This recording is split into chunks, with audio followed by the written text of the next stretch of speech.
Hey Burns, how are you today? Doing pretty good, Dick.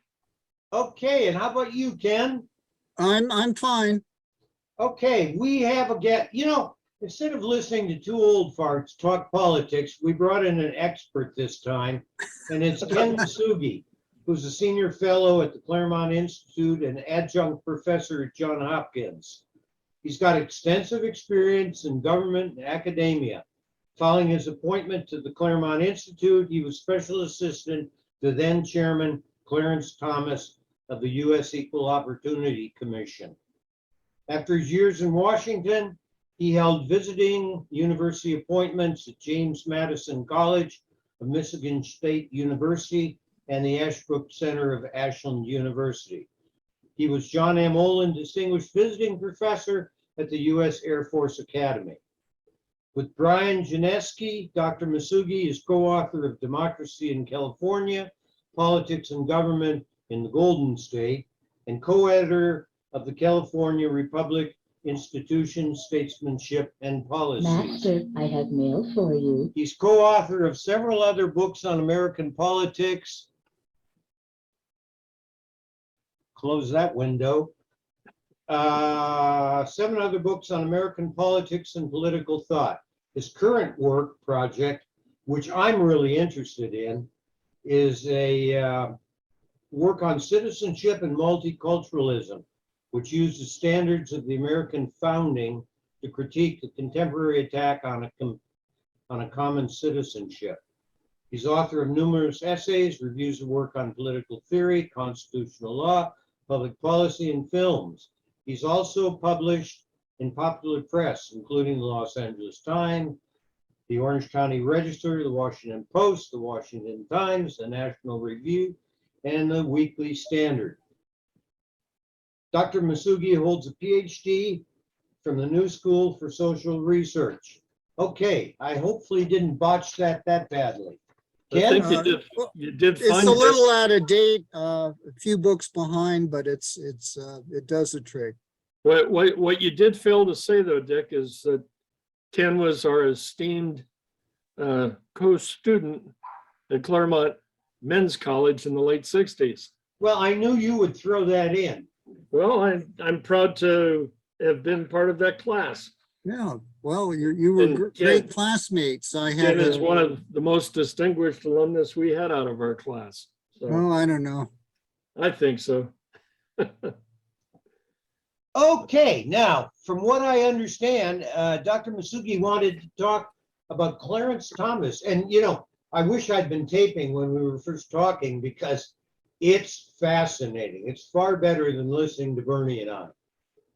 Or is it Bernie and me? What is it, Burns? It's Bernie and me. Bernie and me, okay.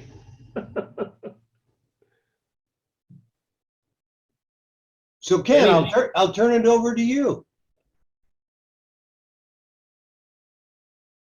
Oh, to me or to Bernie? What?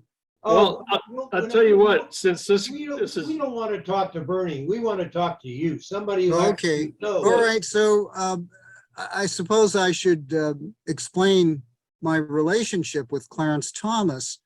In fact, I see him very rarely these days, mostly at public appearances of the justice. And what happened was through a remarkable series of coincidences, these strange Washington stories about how people get their jobs. He wound up interviewing me while I was on a trip to Washington. Or no, actually, that set up a future interview. Is sort of these serendipitous meetings with people who know friends, who know someone.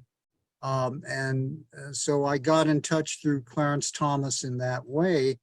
And he had seen some of my writings on critique of current civil rights policy. And he thought it would be fun to have me on board for maybe a year or two.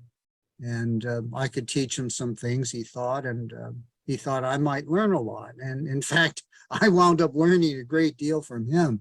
It was a wonderful experience, but it was a completely serendipitous. his chief of staff happened to be a subscriber, one of very few people at the time, to the earlier version of the Claremont Review of Books, of which I was editor. He liked the publication. This was a brilliant lawyer by the name of Jeff Zuckerman, who was one of the few Reagan nominees who was shot down by the Republican-controlled Senate. He was really a right-winger, very smart guy, a principled fellow, but he just got caught in stupid political machinations, and our side didn't know how to defend one of their own, which, as you see, is a continuing Republican trait some almost 40 years later. I met Thomas, and he talks about this a little in his most recent autobiography, which I'll discuss in a second. So you can get some verification from my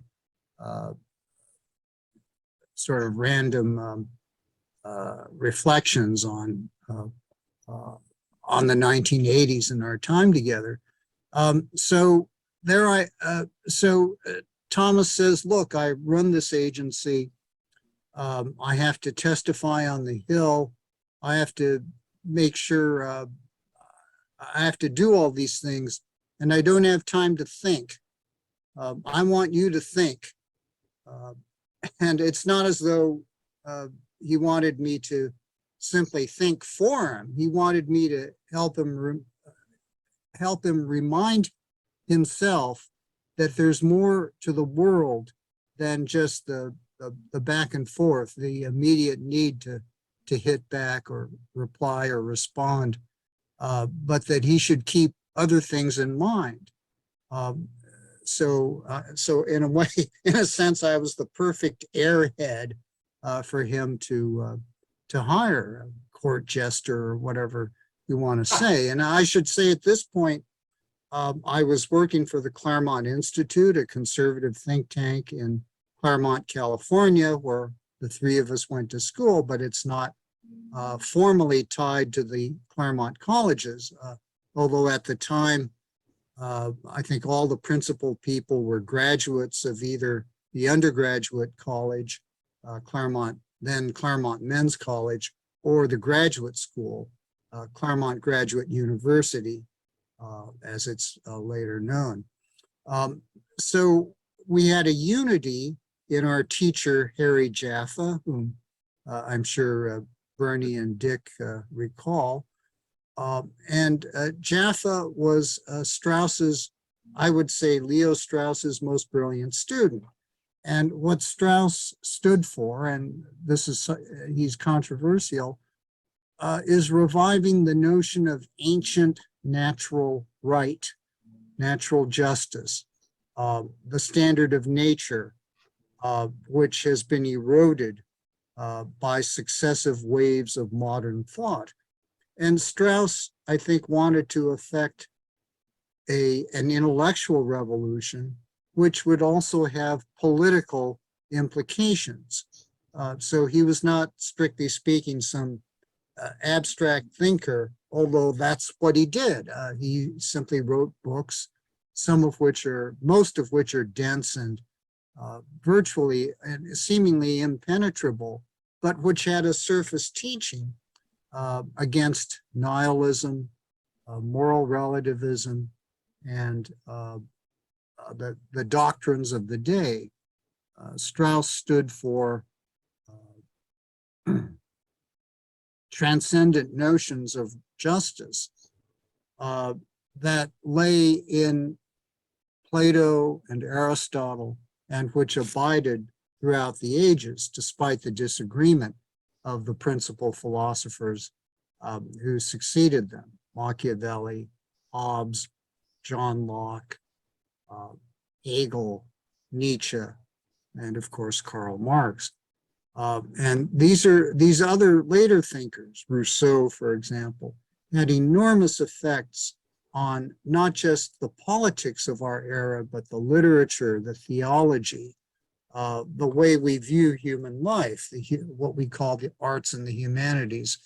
And Strauss challenged the revolution that these men, Hegel, Rousseau, and going all the way back to Hobbes and Machiavelli, how these thinkers penetrated to the depths of the way people think, and also to the way people act, because these are powerful doctrines. These philosophers expounded the notion of natural right for the ancient philosophers, and how that combined with this other powerful strand of Western thinking and conduct, namely revelation, or what we call what's known as the Bible, the Hebrew Bible and the New Testament together, and that too is a powerful strand of element of thinking of Leo Strauss, that it's not just about philosophy, it's about the biblical tradition and what that means for people today, as well as people in the past. I mean, America, I think, can still be said, and you can look at the most recent session of the Supreme Court, ended just a few weeks ago, that America is still, relatively speaking, a religious country. Not as strong as it was, but there is that strength in American thought. So I digress from my time with Clarence Thomas, but in a sense, this gives you a taste of the sort of thinking he was interested in. He had read, for example, Ayn Rand. He's famous for this. And he wants his staff to read Ayn Rand's Fountainhead. And watch the movie. Watch the movie, right? Atlas Shrugged, he wanted people to read. I did, and I thought they were appallingly bad. But I could see how they could have a good influence on a person.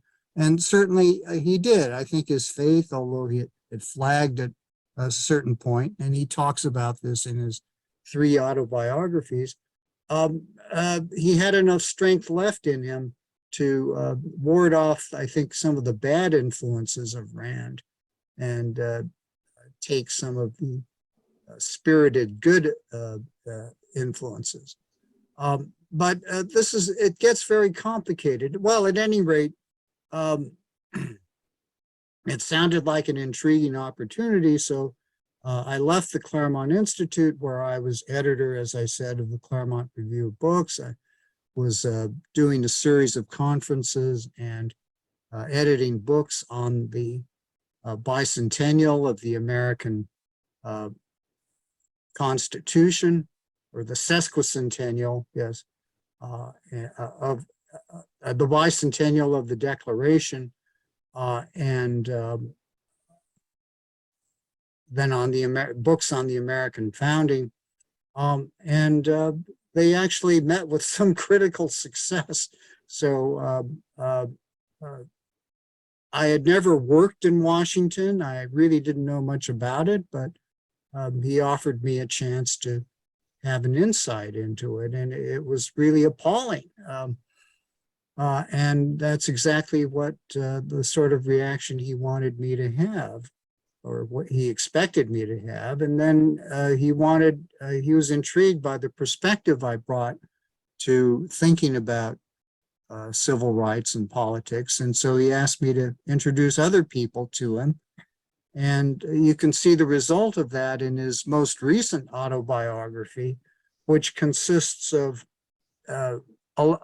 hours and hours of interviews with Thomas by Michael Pack, who not coincidentally was president of the Claremont Institute for a few years recently, and who was a producer of award-winning documentaries on Alexander Hamilton, on Admiral Rickover, and most recently, this wonderful documentary on the life of Clarence Thomas, in which he took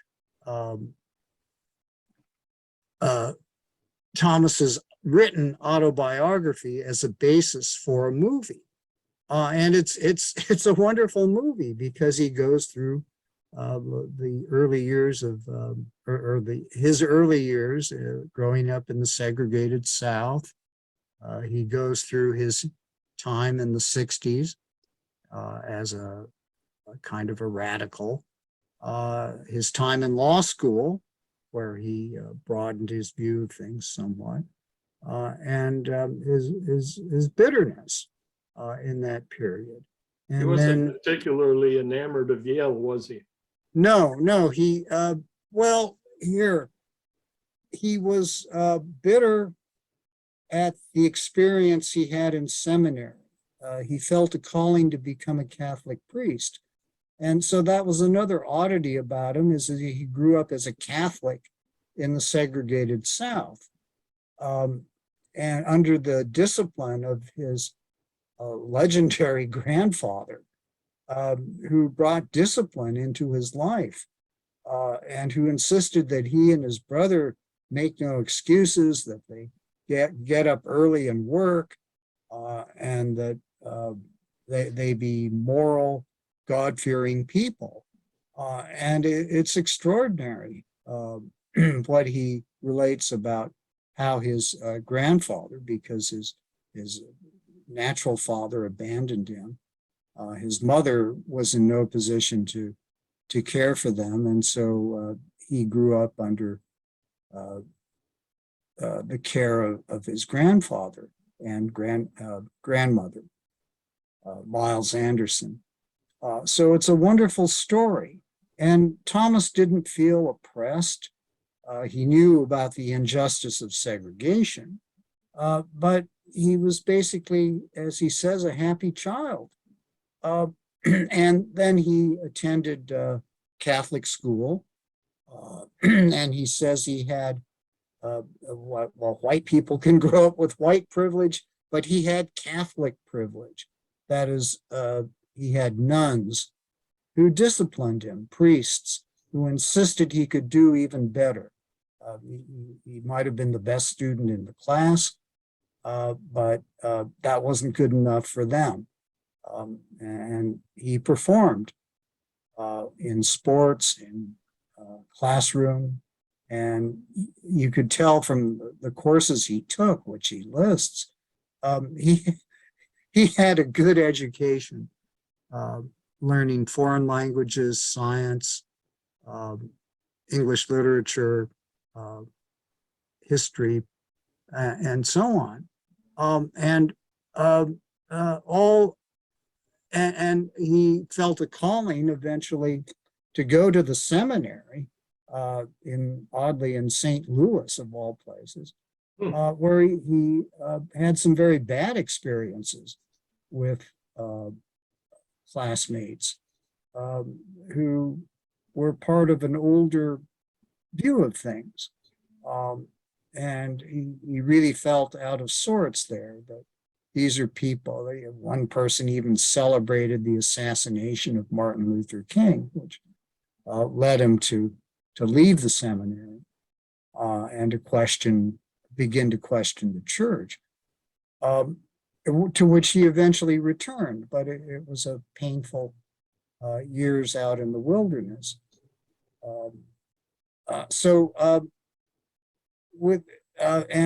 When he left the seminary, his grandfather felt betrayed, and he cut him off. It was that brutal with him. And so he wound up going to Holy Cross on a scholarship.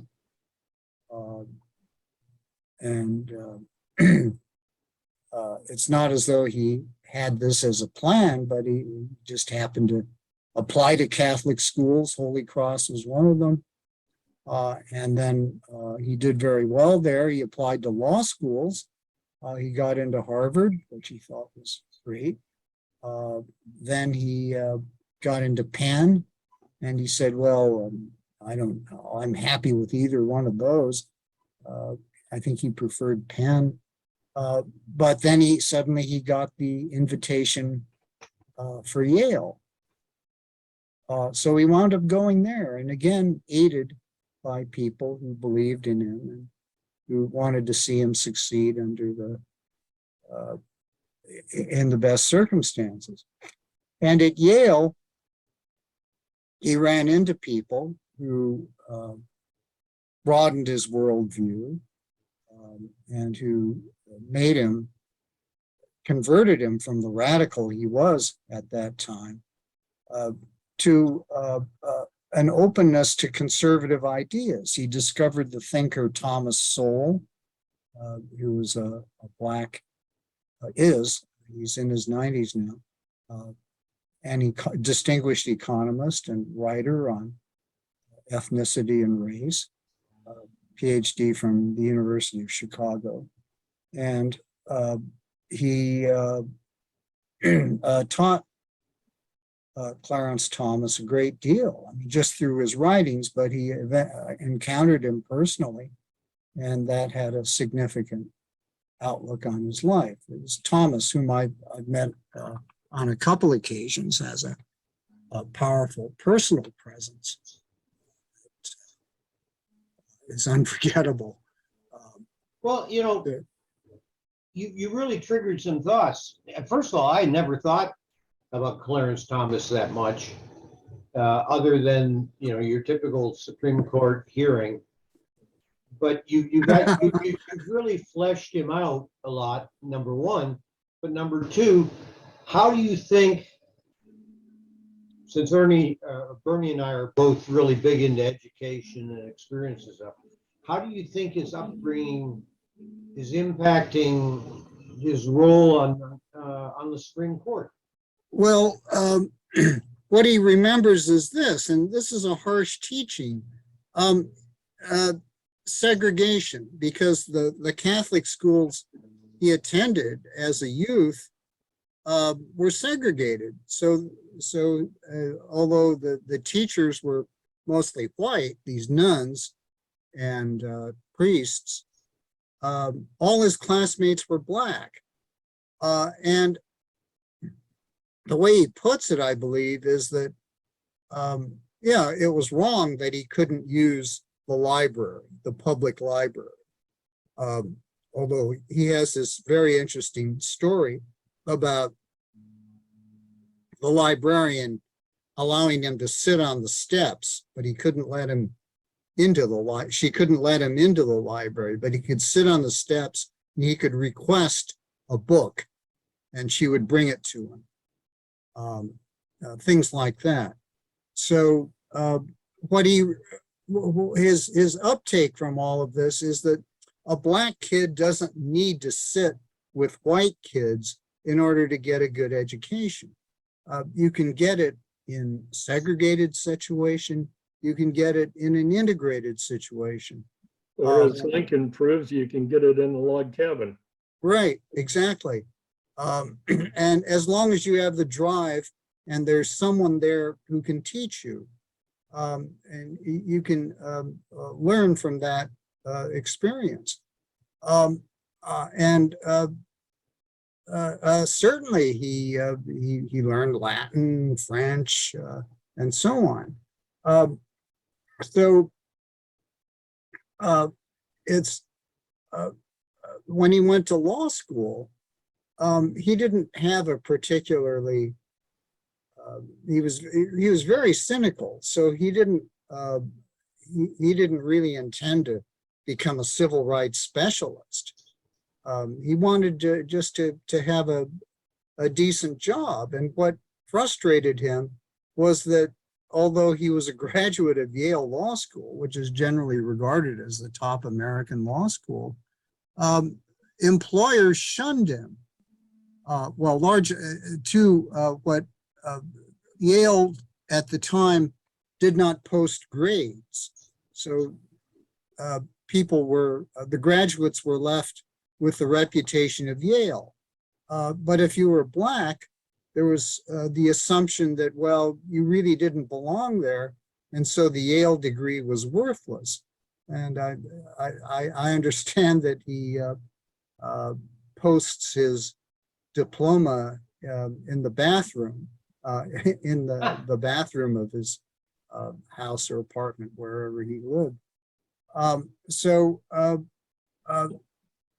The only job he could get, he says, out of which he took almost out of desperation, was a government job in the state of Missouri, back in St. Louis, or Jefferson City, with John Danforth, who offered him a job and said, "You'll work very hard for a miserable salary."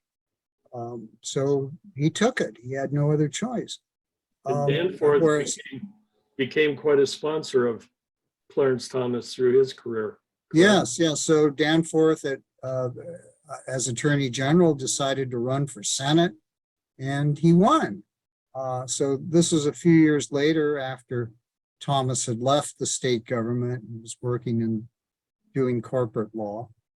And so Danforth asked him to come to Washington as an assistant, which he did for a couple of years. He gave a very powerful, controversial speech at a conference organized by Thomas Sowell. This was just preceding the Reagan election. And by this time, Thomas had abandoned a lot of his leftist views and had become more of a libertarian along the lines of Sowell, and was very much interested in energy policy. And so he wanted to get involved in that area, but the civil rights needs of the Reagan administration brought him into the Department of Education, and then eventually as the head of the Equal Employment Opportunity Commission, which is the law enforcement agency that deals with employment discrimination. So Title VII issues, not simply race, but also women, and then later on disability.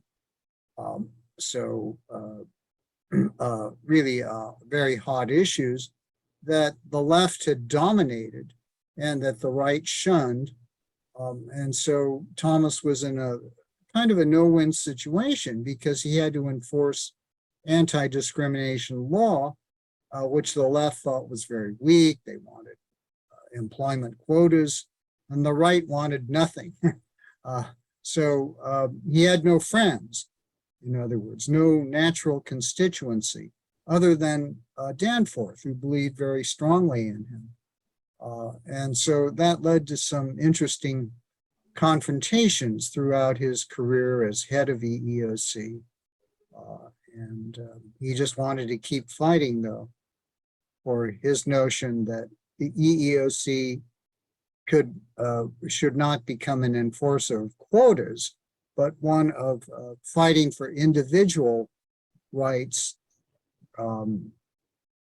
and not huge class settlements, although these are the ones that brought the EEOC most publicity. And so that was the situation when I joined his staff. Yeah, you just triggered another thought, though, and again, I don't know the answer, but how did he vote on the latest Roe versus Wade? Was he? Oh, he was he had the most powerful concurring opinion. 7 pages, And wasn't it? what's that? Wasn't it a 7-page opinion? Yes, it's easily digestible, and let me get into it. Now, when Thomas was in law school, Roe v. Wade was announced, and at the time it was very controversial because the opinion had nothing to do with the way the lawyers had argued the case. But what the court came up with was this scheme of increasing state power over abortions due to the viability of the fetus, right, the unborn child. And this is something that no one had proposed, but that Harry Blackmun, the justice who wrote the opinion, supported. And at the time, there were only two dissenting justices, Rehnquist, who would later become Chief Justice, who was one of the fiercest conservative justices of the court, and Byron White, who was John F. Kennedy's appointment. And White turned out to be a very important conservative voice for the court, although not, he had a kind of an odd pattern of the sorts of cases his view of the Constitution and so on. So he was not an ideological appointment at all. Very interesting man, and one that certainly his clerks revered. Now to the question of Roe, Thomas's opinion drew as much attention as the court opinion, because someone leaked the court opinion, and we're going to see whether that person is punished.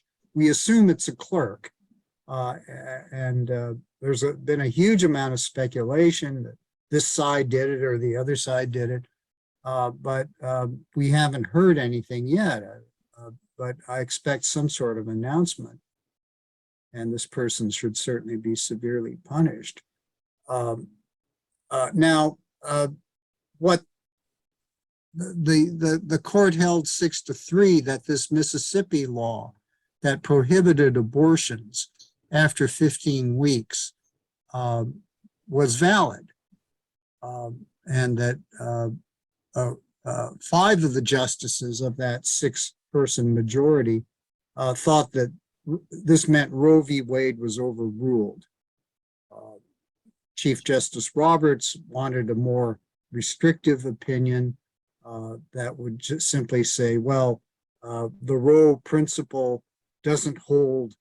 The Mississippi law is valid law, state law, despite what Roe v. Wade says. So he wouldn't overrule Roe, except he said it was invalid for this law.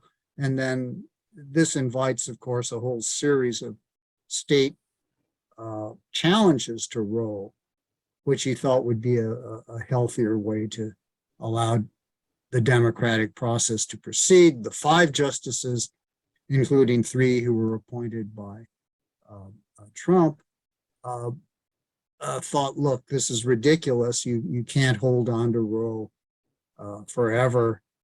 It was an unprincipled opinion, very bad law, completely made up. And so therefore we say no to it. Thomas went even further, unlike the majority opinion, which said, well,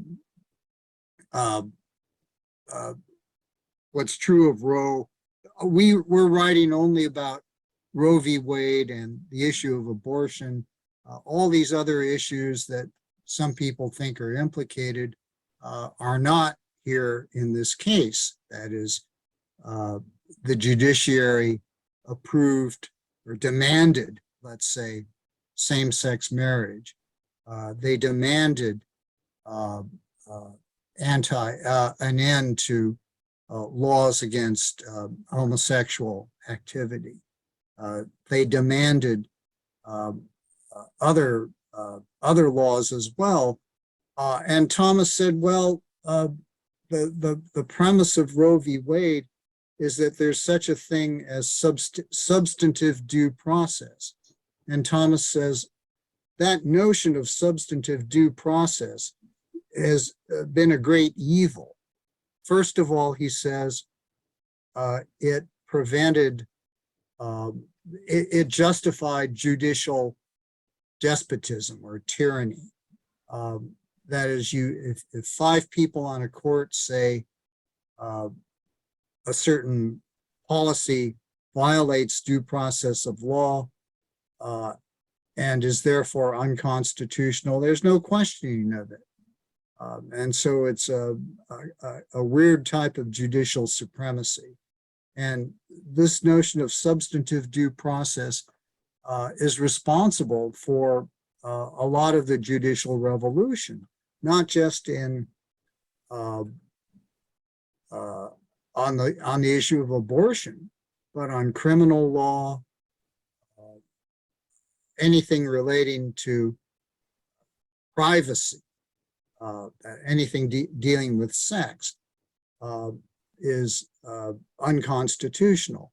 And Thomas says, well, it's an ever-expanding notion of substantive due process, and that just inspires more despotic solutions to complicated problems. That is, you rule by fiat, and that's a very bad thing. So regulations then become dogmatic, so this is Thomas's objection to this expansion of the substantive due process principle, which arose, oddly enough, for the first time in Supreme Court history in the Dred Scott decision, where Justice Taney said that the right of property in the Fifth Amendment was violated by state anti-slavery laws. Yeah, that is, if the state, say the state of Illinois, passed a law forbidding slavery,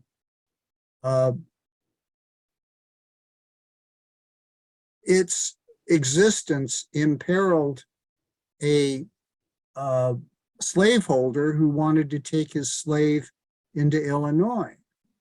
And before, they worked out an accommodation. Well, a slaveholder could take his slave into a state for a certain period of time. When George Washington took his household slaves with him to Philadelphia for the Constitutional Convention, they could stay only, I think the period was 6 weeks or something like that. And then after 6 weeks, they would be free. And so Washington, actually thinking this was the humanitarian thing to do, had the slaves return and then come back for a second 6-week period. This sounds to us today as horribly barbaric, but eventually Washington did free his slaves upon his death. Others were owned by his wife, and it was a very complicated legal situation. You couldn't simply say slaves are free without having, so you had to act in conformity with the laws of your particular state. This Can I interject a question? Sure. And then I don't mean to throw you off, but it ties with a little bit with what Dick raised. In 1973, when Roe v. Wade was passed, how did natural law get lost in the shuffle? Why didn't the fetus have the same rights under the Declaration of Independence as a, and I'll use the words of the left, a sentient human being? Yeah, that's an important question, because it points to a larger one, that the Declaration of Independence has counted for very little since the prior to the Civil War. That is, what Taney did in Dred Scott was more than just introducing this substantive due process idea that would protect the slaveholder. Because why? Because in the American concept, every American owns himself. Every American owns himself. You're not, in America, you're not property of another person, unless of course you were a slave. But that was by conventional law, by the natural law of the Declaration of John Locke and these great Enlightenment thinkers. Men own themselves. And it's only by consent of the governed, by their consent, that we have laws at all that force us to do things we'd rather not do. But that's simply the teaching of,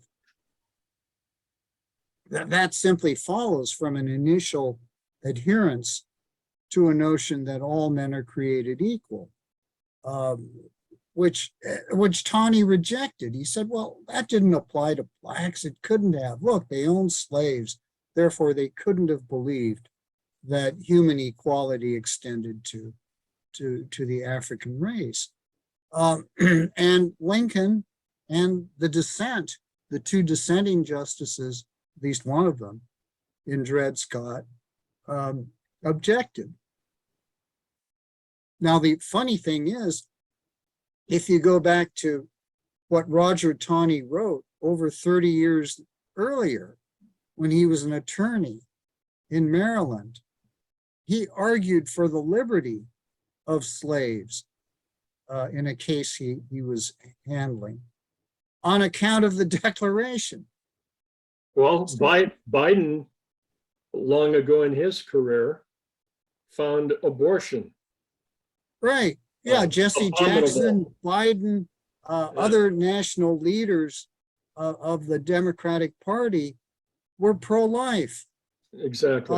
And there was a consensus, not a majority necessarily, but there was a consensus among leading Democrats, leading Republicans, that that human life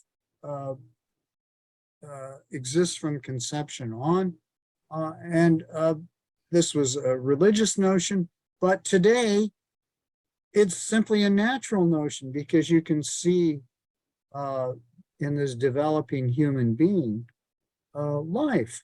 This is human life, and it's not, has nothing to do with any religious teaching. It can, of course, because you can cite scripture, and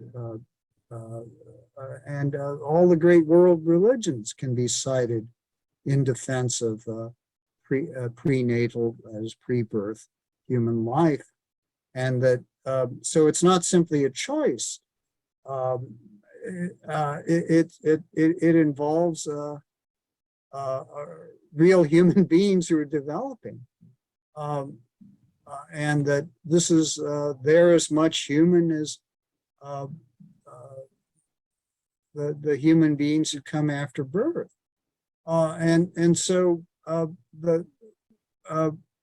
even under Roe and under this Casey case, there was always some sort of state interest in preventing abortion.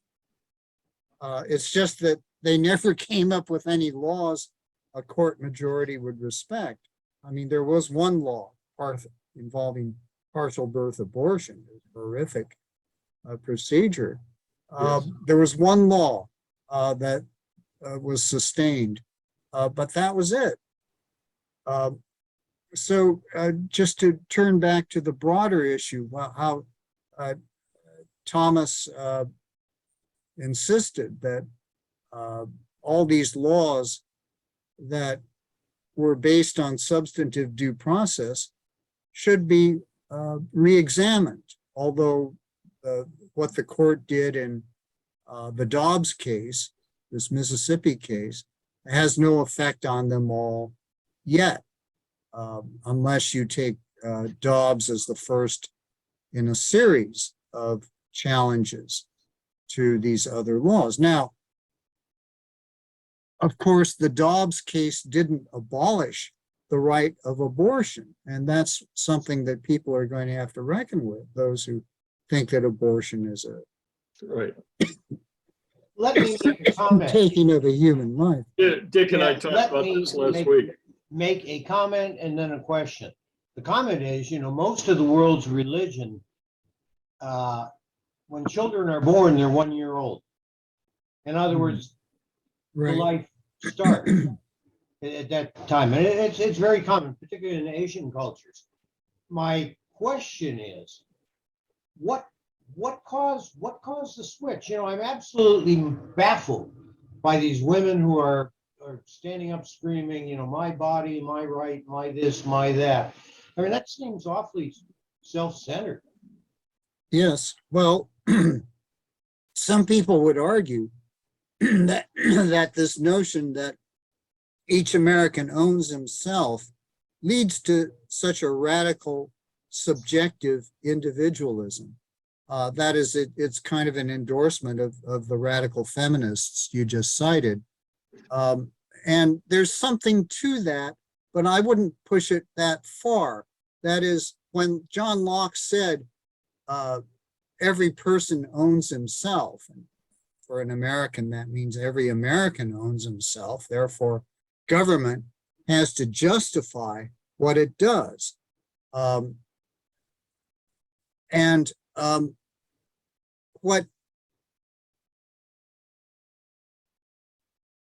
In other words, that the self-ownership that you have is a notion that extends to every human being.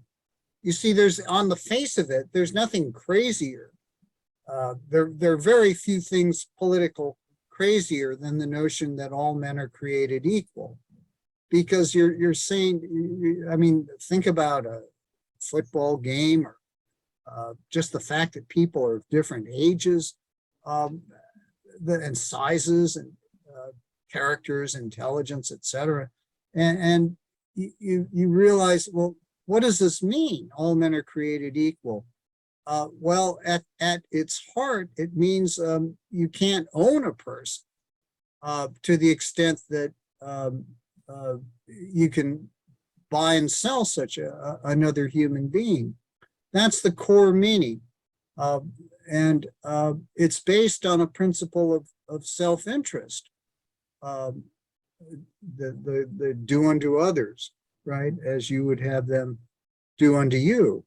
That is the self-interest is at a certain level a block on what can be done with you and your goods, your property. Speaking of which, I've got to do this, Dick, before you hold up the stopwatch. This probably is a non sequitur, but I'm going to barge in. If you know, or if you could speculate based on your history with Clarence Thomas, what does he think of the fact that people, the vast majority of whom, if not all, were unarmed, participated in what some call riots at the Capitol on January 6th, and the Democrats are conveniently calling an insurrection? Right. Many of them, dozens of them, will have been in jail, or as I like to call it, the Washington Gulag, for up to 2 years before they even get a trial date. Right. No, that if this happened to any other category of people, but a partisan group that the establishment disapproves of, they'd be screaming. Everyone would be screaming. But because it's this disfavored partisan group that's being so abused, and you can read Julie Kelly. I read her all the time in American right, Greatness. a site that I write for Yes, a couple times a month, American Greatness. she's excellent. Yeah, she really does expose what's going on here. and it's unconscionable. And these whole hearings are just a farce.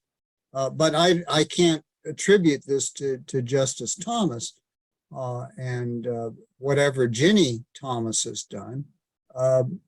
She's done, I think, basically collectively.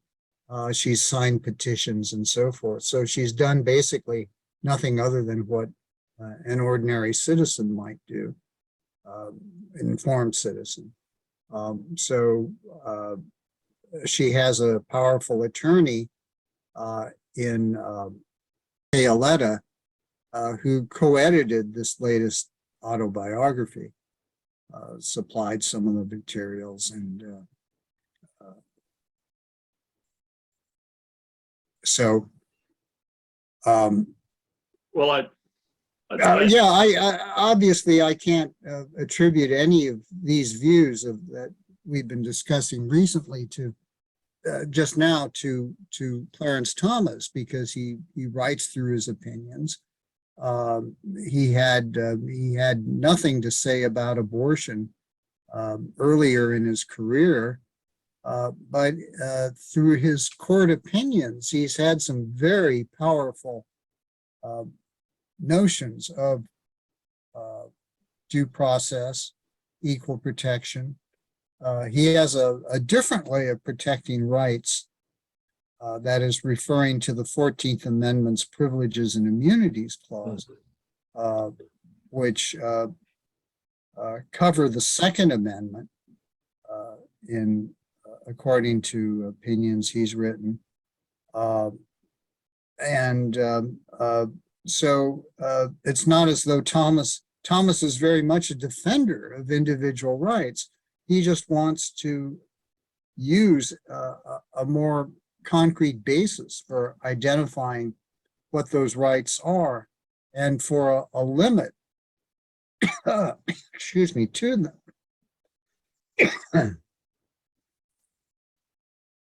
I have another question, Dick, but I don't want to step on your toes. No, we got 5 more minutes before it's cutoff time. This is great. This is absolutely great. You know, Ken, I wish you'd been one of my professors at Claremont. Well, I reflect a lot of the teaching of Harry Jaffa, and you can actually find one of his great books online, Crisis of the House Divided. I've got it here right in front of me.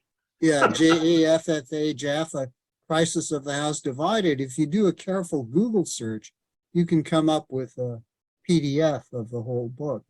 I recommend you buy the University of Chicago edition, which has a new prefaces, and but the body of the book is not altered in any way.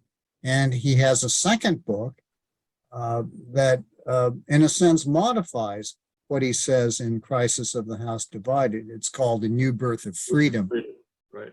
And that's a very important, wonderful book of putting Lincoln and America in the context of Western civilization, and what I was saying earlier about reason and revelation as philosophy and biblical authority. So these are two ways of transcending ordinary life that gives meaning to ordinary life. That is philosophy and scripture, biblical religion. And that this is what America recognized at its founding, and that the court finally seems to have recognized, although not in the philosophic way that I think Thomas protects. And that's the meaning of both his the New York gun case, the Second Amendment case, where he doesn't use the term natural rights, but he talks about an inherent right of self-protection, an inherent right of self-protection, which comes very close to talking about a natural right of self-defense. And Thomas does not go all the way, Bernie, as as we might, at least not in print yet, about prenatal life having the same right of natural right of existence, and therefore a kind of natural right of self-defense against abortion. Well, Jefferson He doesn't didn't go put that far. Jefferson didn't put a footnote in the Declaration of Independence. No, He but- didn't say save for fetuses in the womb. right. Well, that's another controversy.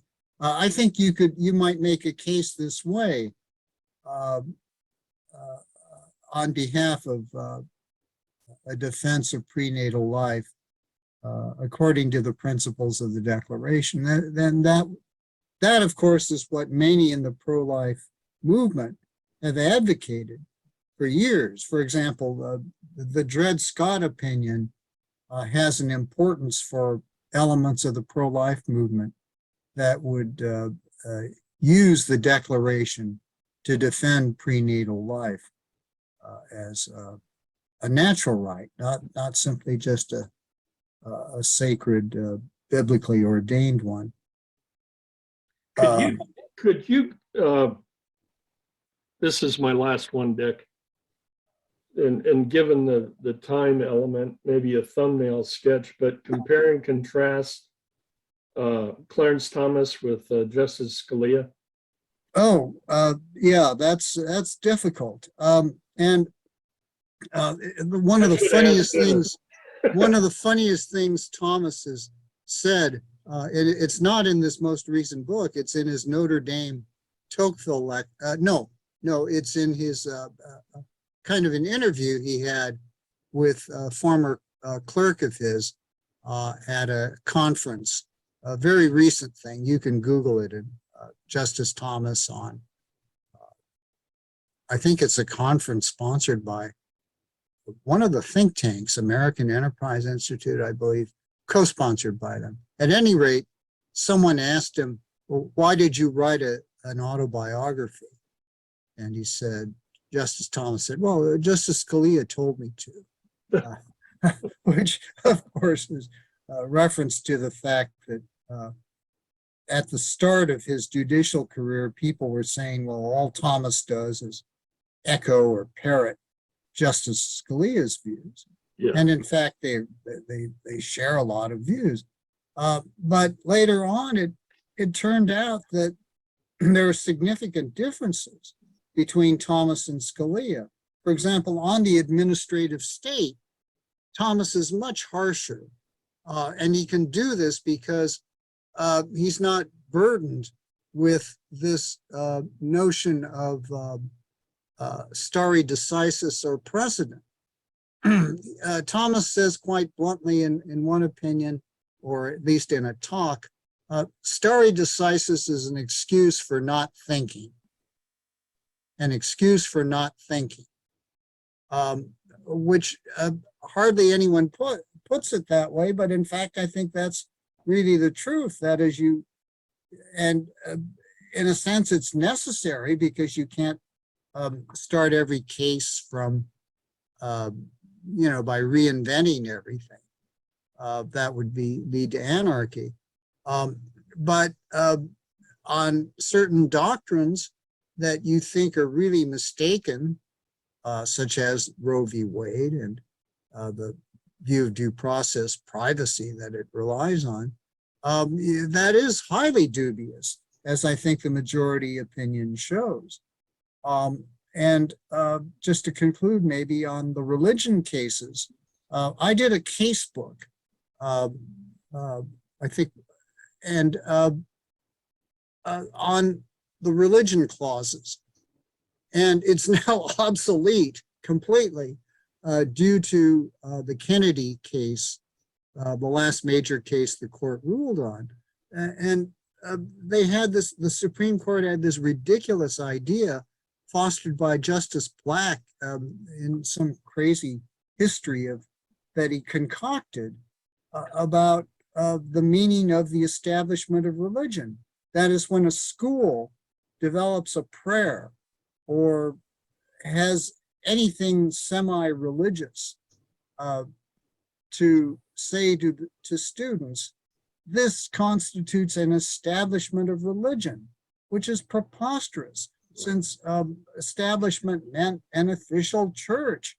And no one suggests that a reference to God or private prayer of a coach after the game Yeah.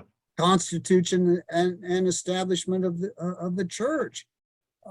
And so thankfully, I think this whole line of cases that I labored to represent in my casebook, and you can get it for free, just my name, Masugi, and Ashbrook Casebook, or Religious Liberty Casebook, and it'll pop up on the internet. Okay, I recommend people go grab it.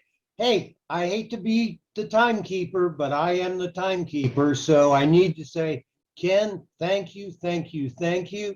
Bernie, you only get one thank. Yeah, I understand. Ken, Thank you guys. You've been great. terrific having you join us and seeing you, and brings back a lot of good memories.